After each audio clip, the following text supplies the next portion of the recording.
ನಮಸ್ಕಾರ. ಬಾಳಿನ ನಾವಿಕಾ ಚಾನೆಲ್ಗೆ ಎಲ್ಲರಿಗೂ ಸ್ವಾಗತ. ಇವತ್ತಿನ ವಿಡಿಯೋಲ್ಲಿ ತಮಗೆಲ್ಲರಿಗೂ ವಾಸ್ತು ಶಾಸ್ತ್ರದ ಬಗ್ಗೆ ವಿಚಾರನ ತಿಳಿಸ್ತಾ ಇದ್ದೀನಿ. ಏನಪ್ಪ ವಾಸ್ತು? ನಮಗೆ ಎಲ್ಲರಿಗೂ ತಿಳಿದ ಹಾಗೆ 8 ಮೂಲೆ ಮಾತ್ರ ಗೊತ್ತು. ಅಂದ್ರೆ ಮನೆಯ 8 ಮೂಲೆ ಎಲ್ಲರಿಗೂ ಗೊತ್ತಿದೆ. ಏನು ಅಂದ್ರೆ ಏನೇನು ಬರುತ್ತೆ ಅನ್ನೋದು ಗೊತ್ತಿಲ್ಲ, ಆದರೆ 8 ಮೂಲೆ ಇದೆ ಅನ್ನೋದೊಂದು ಮಾತ್ರ ಗೊತ್ತಿದೆ. ಹಾಗಾಗಿ ತಮಗೆ ಈ ಮಾಹಿತಿ ನೀಡ್ತಾ ಹೋಗ್ತೀನಿ. ಎಲ್ಲರಿಗೂ ಗೊತ್ತು, ನಂದಿ ಅಂದ್ರೆ ಉತ್ತರ ದಿಕ್ಕು, ಪೂರ್ವ ದಿಕ್ಕು ಅಂದ್ರೆ ಸೂರ್ಯನ ಒಂದು ದಿಕ್ಕು ಅಂತ ಹೇಳ್ತೀರಾ, ಸೂರ್ಯ ಹುಟ್ಟೋ ದಿಕ್ಕು. ದಕ್ಷಿಣ ದಿಕ್ಕು ತಮ್ಗೆಲ್ಲ ಗೊತ್ತು. ಪಶ್ಚಿಮ ದಿಕ್ಕನ್ನ ಎಲ್ಲಾರ್ಗೂ ಗೊತ್ತು. ಆದ್ರೆ ಮಿಕ್ಕಿ ಇರೋಂಥ 4 ದಿಕ್ಕು ಮಾತ್ರ ಹೆಸರು ಯಾರಿಗೂ ಗೊತ್ತಿಲ್ಲ. ಅದು ನಿಮ್ಗೆ ಎಲ್ಲಾರ್ಗೂ ತಿಳಿಸ್ತೀನಿ ಈ ವಿಡಿಯೋಲಿ. ಪೂರ್ವ ಮತ್ತು ಉತ್ತರದ ಕೋಣೆ ಅಂದ್ರೆ ಮೂಲೆ ಯಾವುದು?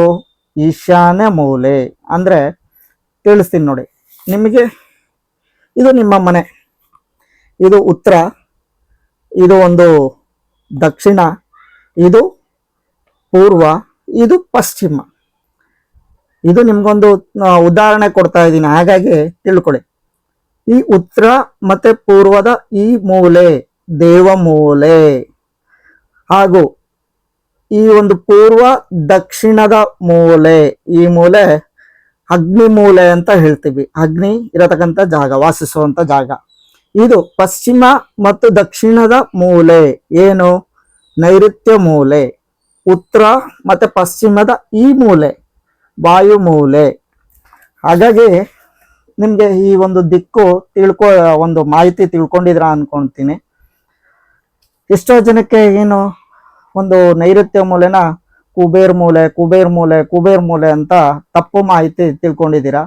ಕುಬೇರ ಇರತಕ್ಕಂಥ ವಾಸಿಸುವಂತ ಜಾಗ ಯಾವುದು ಅಂದ್ರೆ ಉತ್ತರದ ಮಧ್ಯಭಾಗ. ಅಂದ್ರೆ ಒಂದು ನಮ್ಮ ಮನೆಯ ಉತ್ತರ ಭಾಗ ಎಲ್ಲಿ ಬರುತ್ತೋ ಅದರದ ಮಧ್ಯಭಾಗದಲ್ಲಿ ಒಂದು ಕುಬೇರ ವಾಸಿಸುವಂಥದ್ದು. ಹಾಗಾಗಿ ತಮಗೆಲ್ಲ ನಾನು ನೀಡತಕ್ಕಂಥ ಮಾಹಿತಿ ಏನಪ್ಪಾ ಅಂದ್ರೆ, ಎಂದಿಗೂ ಯಾರಿಗೂ ತಪ್ಪು ಮಾಹಿತಿನ ಮಾತ್ರ ನೀಡಬೇಡಿ. ಉತ್ತರದ ಮಧ್ಯಭಾಗದಲ್ಲಿ ಬರೋದೆ ಕುಬೇರ ಮೂಲೆ. ಎಂದಿಗೂ ನೈಋತ್ಯ ಮೂಲೆನ ಕುಬೇರನಂತ ಕರಿಬೇಡಿ, ಯಾಕಂದ್ರೆ ಅಲ್ಲಿ ರಾಹು ವಾಸಿಸುವಂತ ಜಾಗ. ಯಾಕಂದ್ರೆ ಒಂದೊಂದು ದಿಕ್ಕಿಗೂ ಒಬ್ರೊಬ್ರು ಅಧಿಪತಿಗಳಿದ್ದಾರೆ. ಇದನ್ನ ನಾನು ತಮ್ಗೆಲ್ಲರೂ ಕೆಲವೊಂದು ಮಾಹಿತಿನ ತಿಳಿಸ್ತಾ ಹೋಗ್ತೀನಿ. ಅಂದ್ರೆ ಈ ವಿಡಿಯೋಲಿ ಇಲ್ಲ ಅಂದ್ರೆ ಮುಂದಿನ ವಿಡಿಯೋಲಾದ್ರೂ ನಿಮ್ಗೆ ಸಾಕಷ್ಟು ವಿಚಾರಗಳನ್ನ ತಿಳಿಸ್ತಾ ಹೋಗ್ತೀನಿ. ಆಯ್ತು, ನಿಮಗೆ ಯಾವ ಮೂಲೆ ಯಾವ ದಿಕ್ಕಲ್ಲಿ ಏನೇನು ಒಂದು ತಿಳ್ಕೋಬೇಕು ಅನ್ನೋ ಮಾಹಿತಿ ಹೇಳ್ತೀನಿ ನೋಡಿ.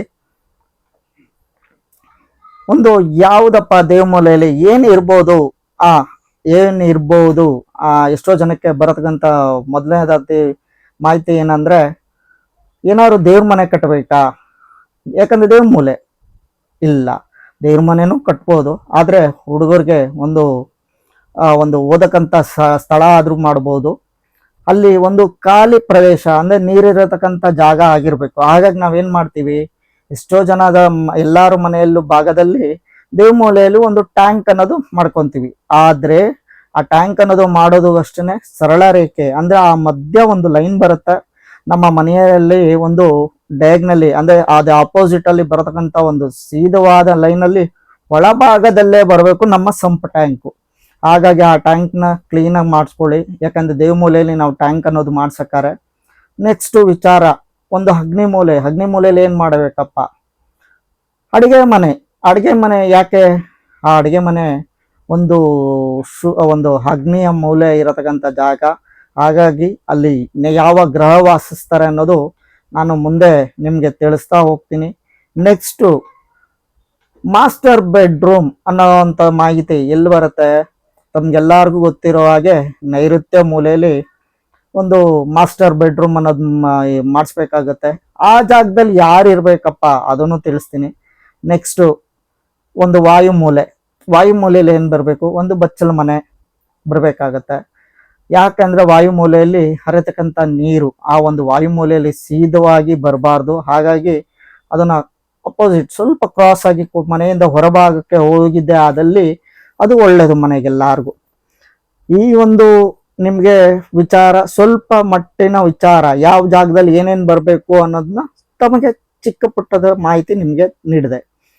ಅದೇ ನಿಮ್ಗೊಂದು ಅಪಾರ್ಟ್ಮೆಂಟ್ಸ್ ಅಂತ ಬಂದಾಗ ಇದು ಈ ವಾಸ್ತು ಅನ್ನೋದು ಆ ಒಂದು ಅಪಾರ್ಟ್ಮೆಂಟ್ಸ್ಗೆ ಬರಲ್ಲ. ಹಾಗಾಗಿ ಕೆಲವೊಂದು ವಿಚಾರ ವಾಸ್ತು ಆಗಿರ್ಬೋದು, ಜ್ಯೋತಿಷ್ಯ ಆಗಿರ್ಬೋದು, 50 ಭಾಗದಷ್ಟು, 50ರಿಂದ 80 ಭಾಗದಷ್ಟು ಮಾತ್ರನೇ ನಾವು ಮಾಡೋಕ್ಕಾಗುವಂಥದ್ದು. ಪೂರ್ಣವಾದ 100 ಭಾಗಕ್ಕೆ ಫಲವನ್ನು ಯಾರು ಕೂಡ ನೀಡಕ್ಕಾಗಲ್ಲ. ಯಾಕಂದ್ರೆ ಈ ವಿದ್ಯೆ ಬಂದು ಗುರುವಿನ ಬಲದಿಂದ ನಡೀತಾ ಇರುವಂಥದ್ದು. ಅಂದ್ರೆ ಈ ಜ್ಯೋತಿಷ್ಯ ಶಾಸ್ತ್ರ 9 ಗ್ರಹಗಳ ಒಂದು ವಿಚಾರ. ಒಂದು ವಾಸ್ತು ಆಗಿರ್ಬೋದು, ಅದನ್ನು 9 ಗ್ರಹಗಳಿಂದ ಆಗಿರುವಂಥದ್ದು. ಹಾಗಾಗಿ ಎಲ್ಲ ಕೂಡ ಆ ಗ್ರಹಗಳಿಗೆ ಒಂದು ಬಿಟ್ಟಿರತ್ತೆ.